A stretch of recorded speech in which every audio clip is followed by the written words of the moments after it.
거룩하고 새로운 상상이라는 큰 제목으로 이 시리즈를 지금 해오고 있는데요. 오늘이 16번째 말씀이기도 하고 사순절 들어가는 말씀이기도 합니다. 제목은 예수님의 혁명적 상상이라는 제목으로 말씀을 나누려고 합니다. 조금 전에 우리 서연자매가 읽어주셨던 이 본문, 사실 우리가 참 교회를 다니는 사람들은 잘 아는 본문입니다. 그렇죠? 종려주일이라기도 하고 영어로 하면 이제 palm Sunday, 그 다음에 승리의 입성, 그렇죠? triumphal entry, 그러니까 하나님 예수님이 승리하신 그 놀라운 행진을 오늘 예루살렘으로 들어오면서 하고 계신다, 이런 본문인데요. 한 10절 덜 되는 가운데 어마어마한 역사와 민족적인 감정, 아주 이 레이어가, 이 층이 아주 복잡하게 얽혀 있는 본문입니다. 자, 예수님께서 이제 나귀를 타고 예루살렘으로 들어오실 때 사람들이 걸옷을 벗어서 땅에도 깔고 이렇게 종려나무 가지 흔들면서 호산나 호산나 이렇게 외쳤잖아요. 이 장면이 사실은 어마어마한 이제 내용을 포함하고 있는데 그걸 하나하나 조금씩 하나씩 좀 따라가면서 살펴보기를 원합니다. 첫 번째 우리가 기억해야 될 것은 지금 이 사건이 벌어진 시기를 잘 알아야 합니다. 지금 예수님이 예루살렘으로 입성했던 시기가 언제냐 하면 바로 이 이스라엘의 독립을 기념하는 6월절입니다. 6월절 기간. 그래서 이 6월절이 뭐냐 하면 여러분 잘 아시겠지만 출애굽기에 보시면 그날 밤 나는 이집트 온 나라로 다니며 짐승이든 사람이든 이집트 땅의 모든 처음 태어난 것을 죽일 것이다. 그리고 이집트의 모든 신들에게도 벌을 내릴 것이다. 나는 여호와다. 그러나 너희가 사는 집에 피가 발라져 있으면 그것이 표시가 될 것이니 피가 발라져 있는 것을 보면 나는 너희를 지나갈 것이다. 그래서 이렇게 뛰어넘는다. 그래서 6월 이런 뜻입니다. 그렇죠? 그래서 이날은 이집트에 430년 동안 노예로 있다가 해방받는 날이었어요. 그러니까 이 6월절은 이스라엘 사람들에게 가장 중요한 독립기념일, 그 독립기념일에 해당됩니다. 많은 이제 그림들이 이 사건들을 뭐 이렇게 그려내기도 하고 많은 책들도 여기에 대해서 쓰여지고 있는데요. 이스라엘 백성에게는 가장 중요한 날, 그날이었다는 걸 우리가 좀 생각하고, 자, 그 다음에 이 사람들이 지금 예루살렘으로 들어오는 가운데 간절하게 소망하는 것은 뭐냐면 새로운 독립입니다. 새로운 독립. 왜냐하면 지금은 로마에 점령당해서 계속해서 그 압박받고 고통받는 그런 상황 속에 있었어요. 그러니까 이 군중들이 메시아가 오면 이 메시아가 우리를 저 로마의 압제 속에서 우리를 구해줄 거다라는 간절한 갈망이 있었고요. 그렇기 때문에 이 6월절은 로마 사람들, 로마 군인들에게는 굉장히 위험한 기간이에요. 왜냐하면 마치 예루살렘 그 성 안에 휘발유의 그 이렇게 가스들이 막 올라와서 이렇게 증폭돼 있다가 스파크만 일어나면 이렇게 폭발하잖아요. 마치 그런 것처럼 사람들에게 이 로마에게서 벗어나고 싶어하는 이런 분노, 막 갈망 이런 것들이 많았기 때문에 굉장히 위험한 기간이기도 했어요. 자, 그래서 새로운 독립을 염원하는 군중들이 손에다가 종려가지를 들고 이렇게 외쳤잖아요. 호산나! 주님의 이름으로 오시는 자에게 복이 있다. 그 다음에 보세요. 이스라엘의 왕에게 복이 있다. 이렇게 외치는 이유가 뭐냐면 우리의 왕이, 우리의 메시아가 들어온다. 이제 너희들 끝장났어. 이제는 우리가 너희들 오히려 압제할 거야. 막 이런 간절한 소망 가지고 지금 예수님을 맞이하고 있는 거예요. 자, 이 예루살렘의 역사라는 책인데 지금 이 장면이 어떤 장면이냐면 헤롯이 죽고 난 다음에 헤롯의 아들들이 나라를 나눠 먹으려다가 이제 로마가 와서 직접 이렇게 심판하는 장면이에요. 여기 보시면 십자가에 사람들이 많이 달려 있잖아요. 2,000명을 십자가에 못 박아 버렸어요. 그러니까 지금 이 상황이 단순히 그냥 뭐 이렇게 예수님이 그냥 뭐 병도 고치시고 또 5천 명들 먹이시고 이런 분이 들어온다 이 정도가 아니라 이렇게 고통받고 핍박받는 모든 상황 속에서 우리를 구해줄 거다. 이런 정말 간절한 희망을 품고 지금 이 상황이 진행되고 있다는 것을 우리가 조금 염두에 둬야 합니다. 자, 이 톰 라이트 주교가 이 장면을 이렇게 설명하는데요.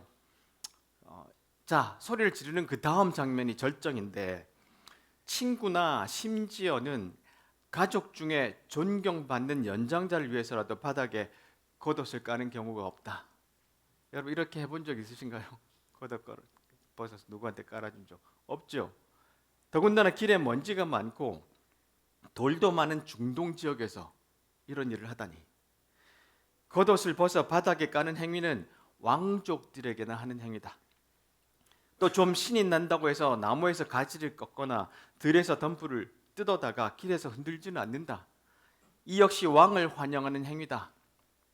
이 사건이 있기 200년 전에 유다 마카베오라는 그 가족이 그동안 계속해서 지배받고 핍박받고 압제받던 데서 유일하게 한 100년간 해방을 준 사람들이에요. 이 유다 마카베오가 시리아의 왕 안티오쿠스 에피파네스를 이기고 예루살렘에 입성해서 성전을 정화하고 재건했어요. 유일하게 그 기간 동안.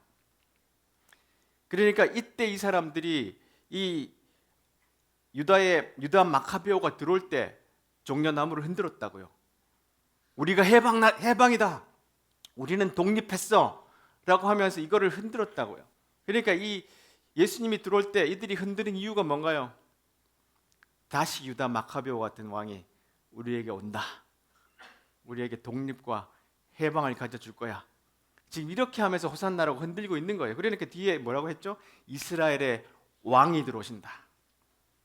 자, 시기는 6월절이에요. 독립의 온 역사가 뭉쳐져 있는 시간이고 지금은 그 6월절에 새로운 어마어마한 명성을 갖고 기적을 행하는 그 예수가 예루살렘 안으로 들어오는 상황이에요.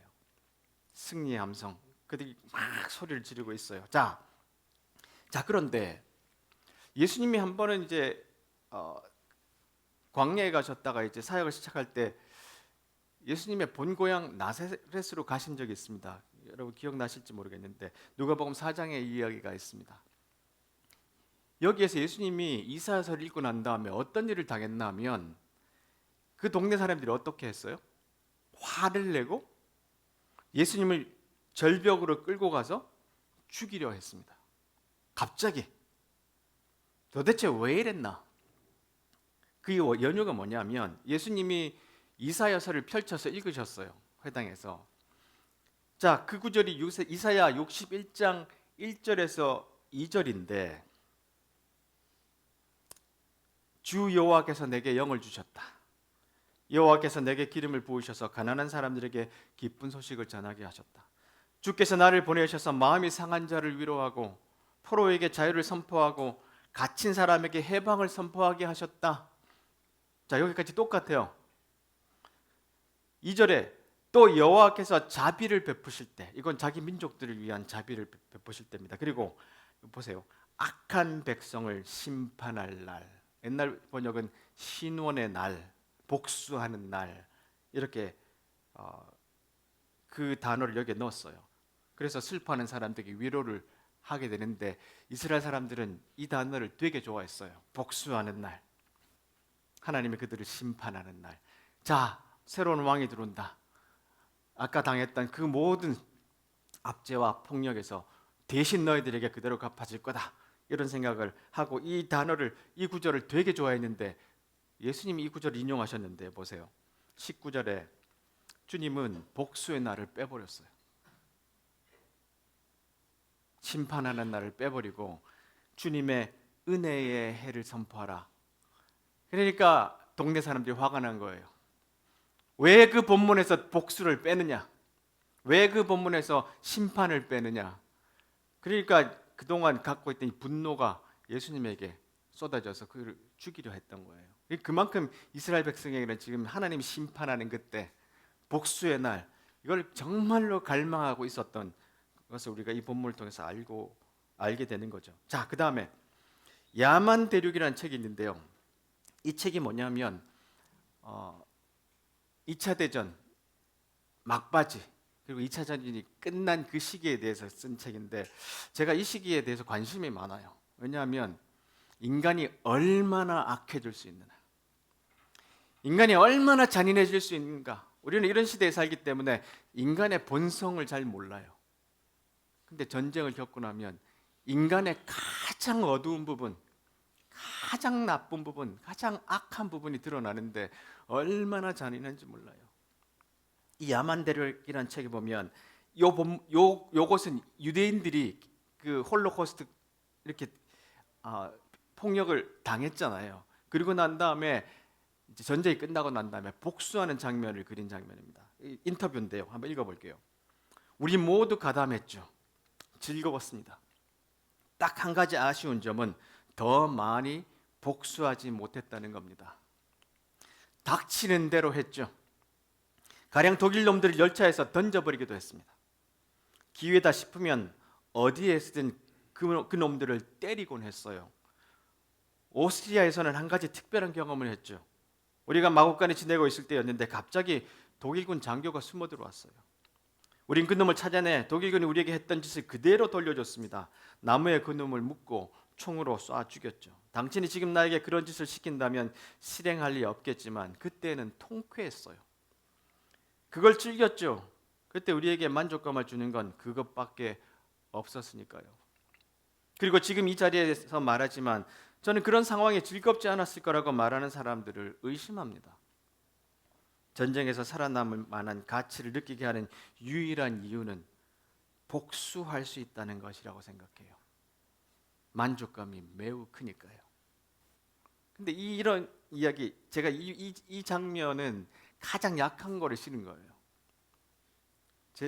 이 책 제목 말 그대로 Savage Continent, 야만 대륙이에요.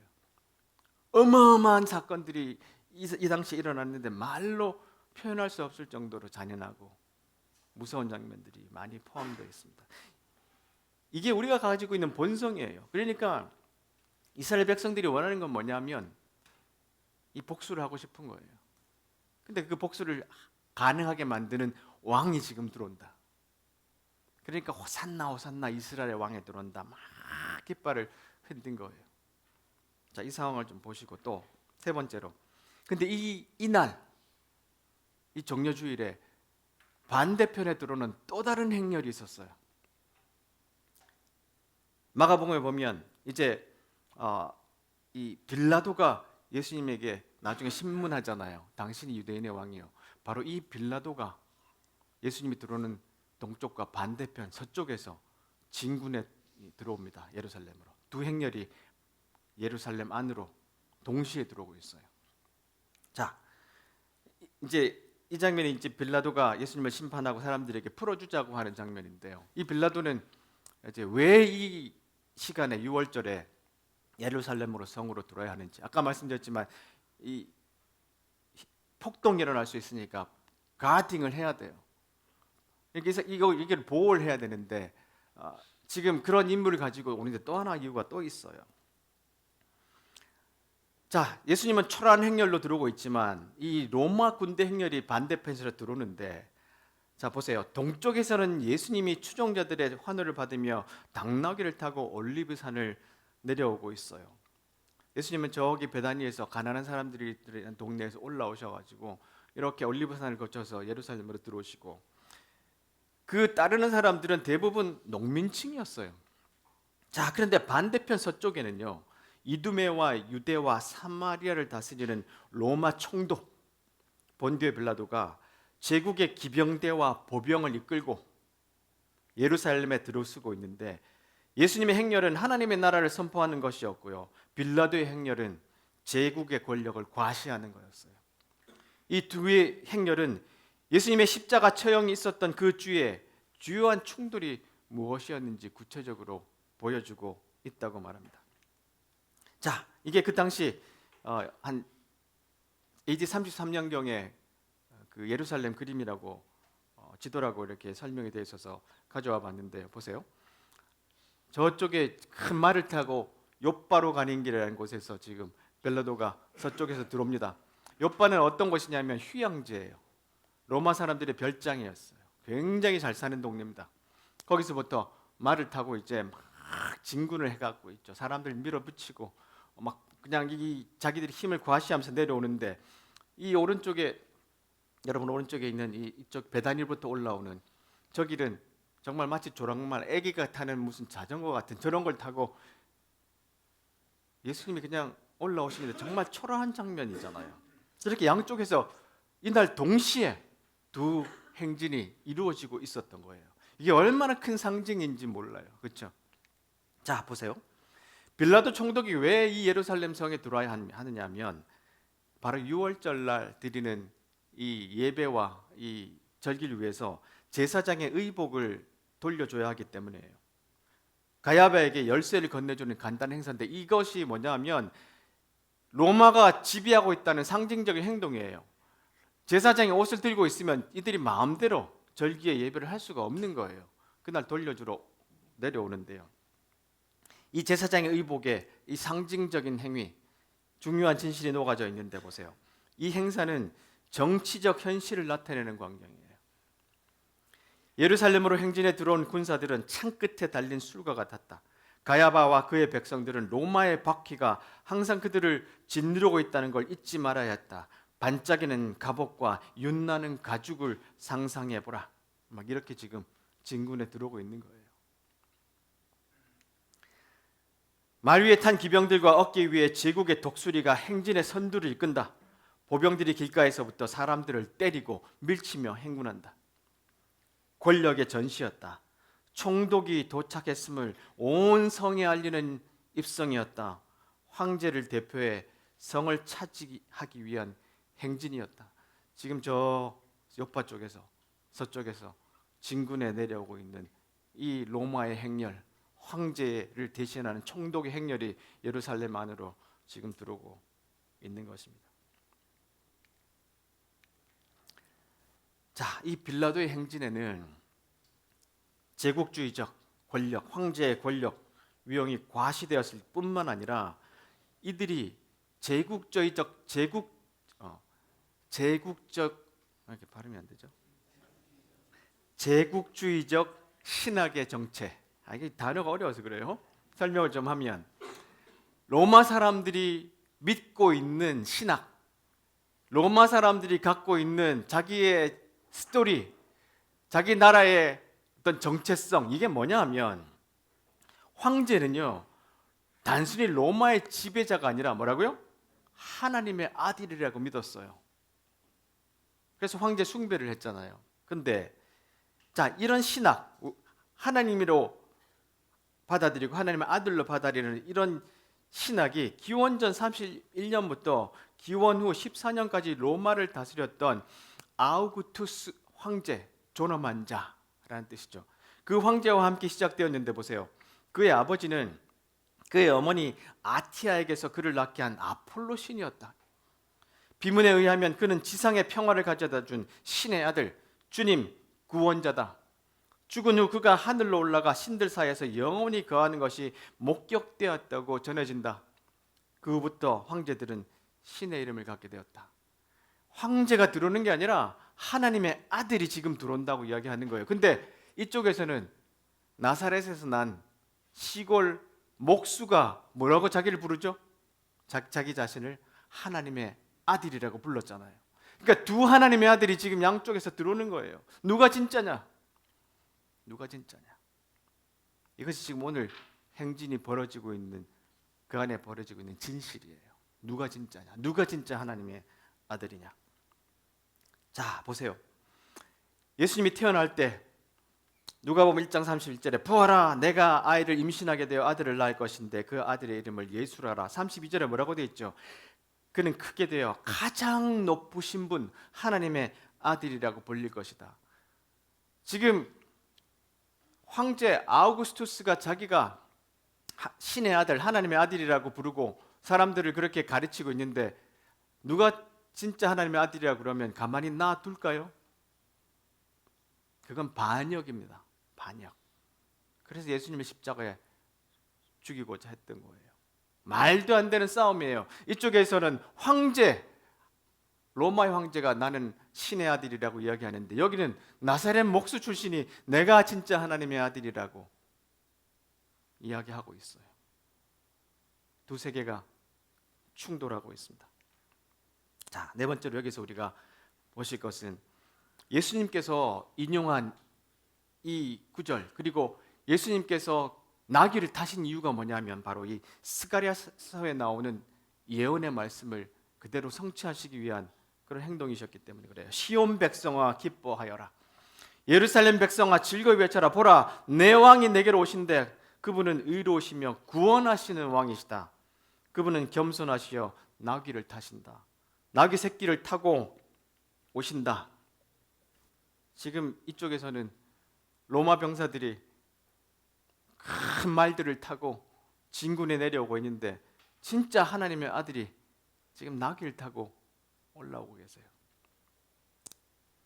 이것이 얼마나 큰 정말 전복적인 사건인지 우리가 말씀을 다시 한번 조금씩 보면서 좀 설명을 좀 듣겠습니다. 자, 보세요. 리처드 보컴이 예수 생애와 의미에서, 자, 히브리 성서는 메시아에 관해 다양한 기록을 갖고 있고, 그 성경을 읽는 사람 우리가 어떤 부분에 주목했는지에 따라 예수님의 메시아의 유형이 좀 달라진다.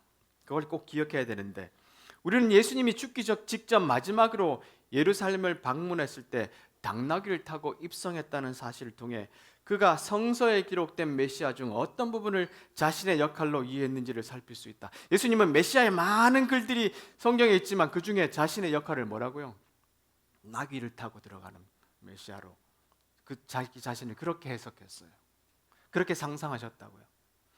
자, 의도적으로 그는 스가랴의 예언을 따라 행동한 것으로 보인다. 히브리 성서에서 스가랴는 예루살렘에 선포했는데 군중들은 예수를 크게 환영했다.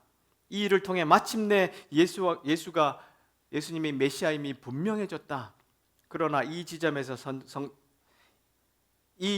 선택된 성서 기록은 당시 유행하던 메시아 기대를 담은 기록들과는 달리 메시아를 정복자가 아니라 심판자가 아니라 평화와 겸손 가운데 오는 왕으로 묘사했다.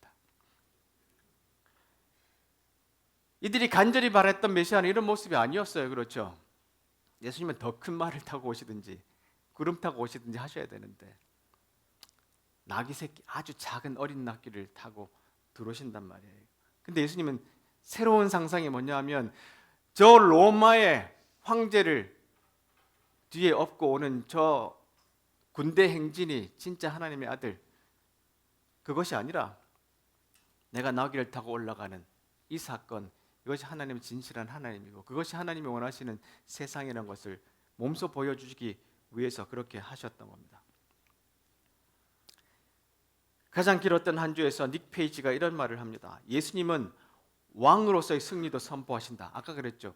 오늘 이 지금 입성하는 장면을 승리의 입성 그랬잖아요. 근데 예수님 지금 십자가에 죽으러 오셨잖아요. 그게 왜 승리의 입성이라고 말합니까? 그렇죠. 패배의 입성 아닙니까? 근데 이 날을 승리의 입성이라 그래요. 그들이 말하는 승리와 예수님의 승리는 다르다는 거예요.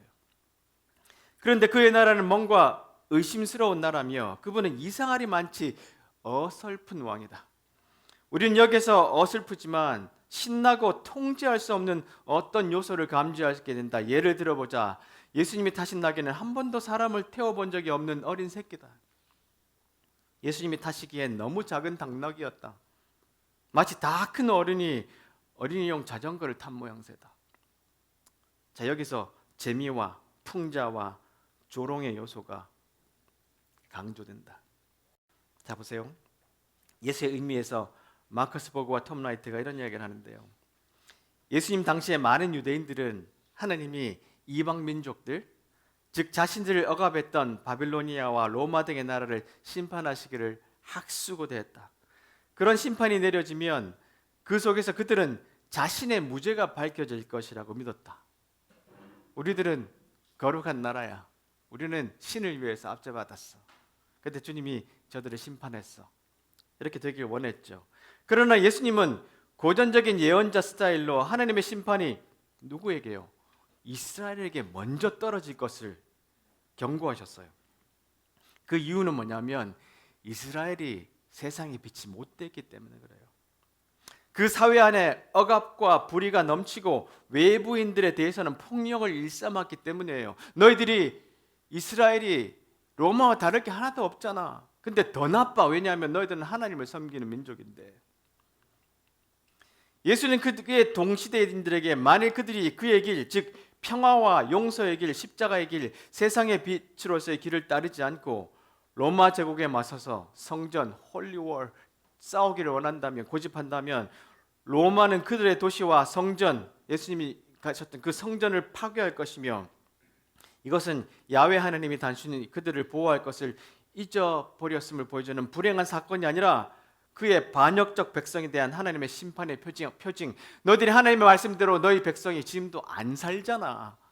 그러니까 가장 첫 번째 심판은 이스라엘에게 임하는 거야 라고 예수님이 경고하셨고, 그 일이 실제로 AD 70년경에 이스라엘이 완전히, 예루살렘이 정말로 돌 하나에 돌 하나 남지 않고 망하는 그런 결과를 가져왔어요. 예수님이 지금 나귀를 타고 들어오시는 것은, 자, 새로운 왕이 와서 이들을 다 복수할 것이다라고 말하는데 그렇게 하면 안 돼. 그건 가짜야. 진짜 하나님 나라가 아니야.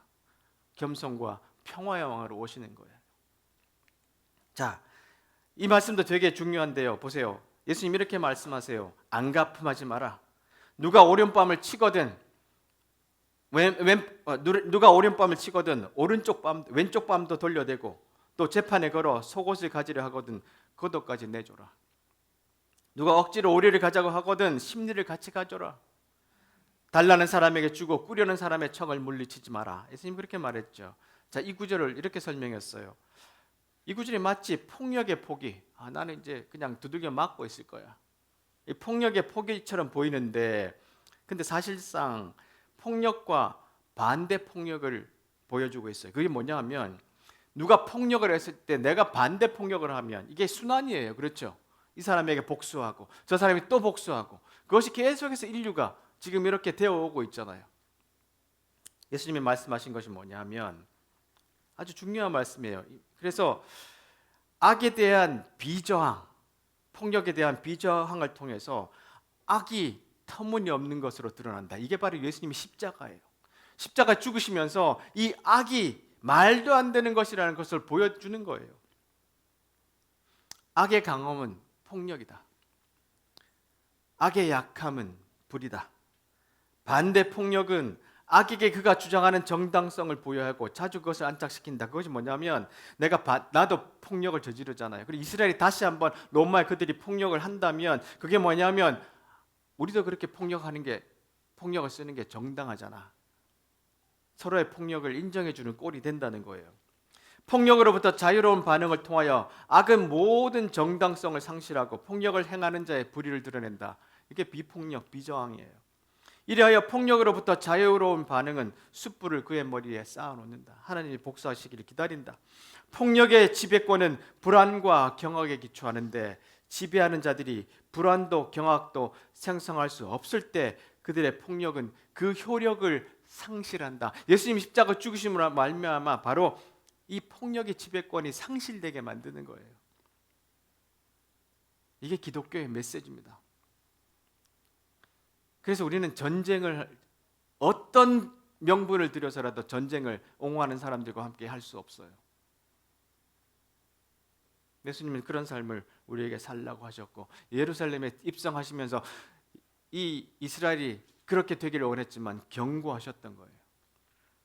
복수의 날을 빼버리고 은혜의 날을 선포하셨던 거예요. 예수의 권세에서 톰 라이트와 마이클 F. 버드는 이렇게 말합니다. 자, 이렇게 핍박받는 기독교가 한 300년이 지나고 난 다음에 이제 로마를 바꾸는 그런 종교로 변해버렸잖아요. 그 상황을 이렇게 설명하는데요. 그리스 로마인들은 연약한 자, 가난한 자, 병든 자, 장애인을 멸시했어요. 그런데 기독교는 약자, 짓밟힌 자, 손조차 댈 수 없는 천한자를 미워했고 그 작업이 사회적 서열의 맨 꼭대기까지 영향을 미치게 했어요. 세상을 바꾸게 된 거예요.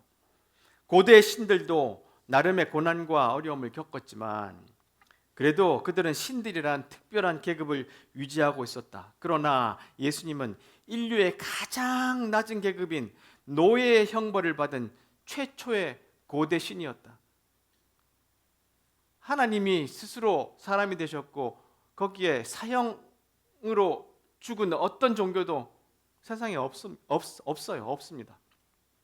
그리고 그를 계승한 종파는 고난의 미화를 일반화하여 열등한 존재로 죽는 것이 강자로 사는 것보다 더 장엄하다고 가르쳤다. 로마인들은 그 종파의 신도들이 노예에게 적용되는 형벌인 십자가를 자신들의 상징물로 사용하는 것을 보고 당혹감을 느꼈다.